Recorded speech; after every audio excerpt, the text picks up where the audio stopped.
The worst is yet to come.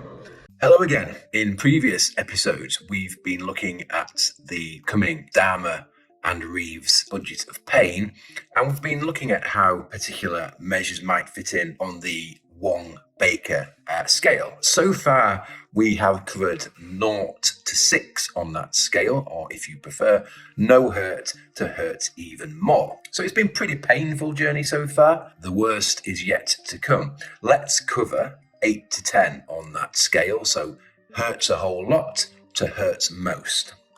My eyes are watering already.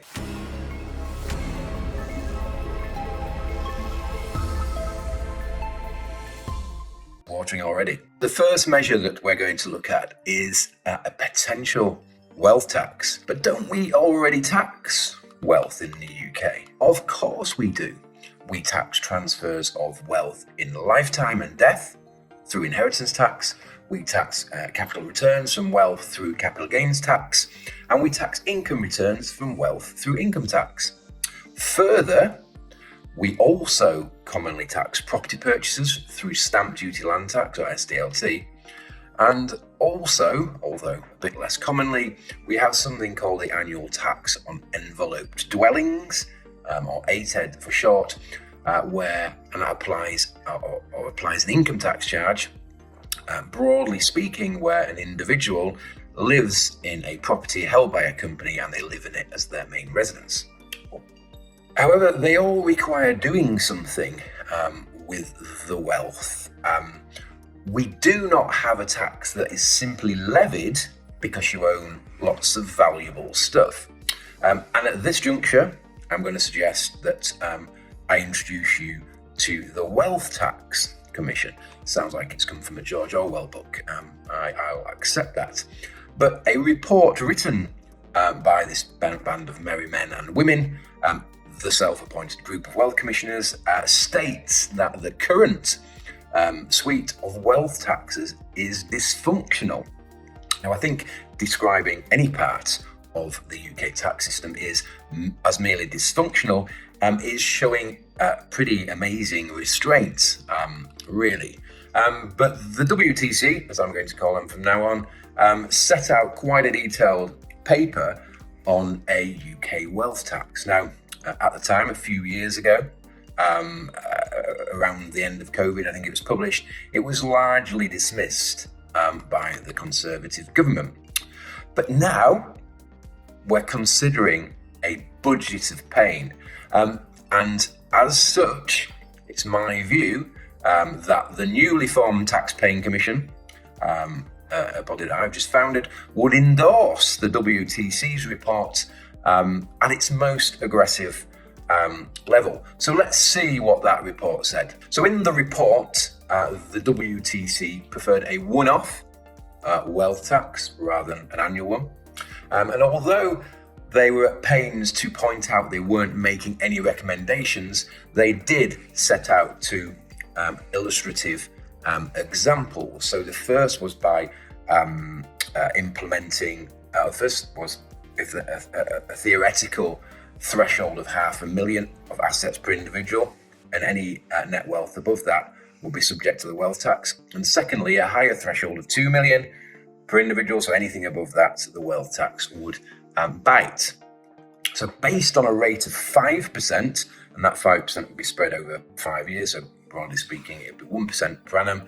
The first of these, so where taxing assets above $500,000, would raise a reported absolutely stonking amount of money of £260 billion, which is incredible, really. Plenty enough to cover the 20 billion sized black hole many times over, and even the 40 billion pound black hole, which seems to be appearing now. We seem to have uprated that black hole. Respect of the second threshold, so where the threshold only, where the wealth tax only came in at 2 million, then the tax take would still be 80 billion. So it remains a filthy amount of money, really. And I think this is illustrated when you start looking at, if you look at that first threshold, what alternative changes you might have to implement to raise an equivalent amount of money over 5 years. So it would be things like raising the basic income rate basic income tax rate by 9%. 9%. All income tax rates by 6%, or increasing the rate of VAT by 6%. So unbelievable tax rises elsewhere will be needed to generate that source of revenue. So the WTC's proposal would bite on anybody who is resident in the UK at the time. So another potential measure which would perhaps make somebody who is internationally mobile think thrice about coming to the UK. Furthermore, the proposal was that the wealth in pensions, main residences and businesses would all be up for grabs, all subject to the wealth tax. So that would create a bit of uproar, I would imagine, amongst the vast majority of people, especially bringing in residences and pensions. The silver lining is that Reeves pre-election has already ruled out a wealth tax. So there would be some severe, I think, political pain if she backtracked on that. But that political pain would bring with it, as I've set out, significant revenue gain. So thus far, we've pretty much assumed that Rachel Reeves will honour her manifesto commitment. So this has left us really a bit like the government trying to find some tax rises that it hasn't already boxed itself in on with those manifesto commitments. But we've been tiptoeing through the fiscal tulips, really. But could it get even worse? Is the whole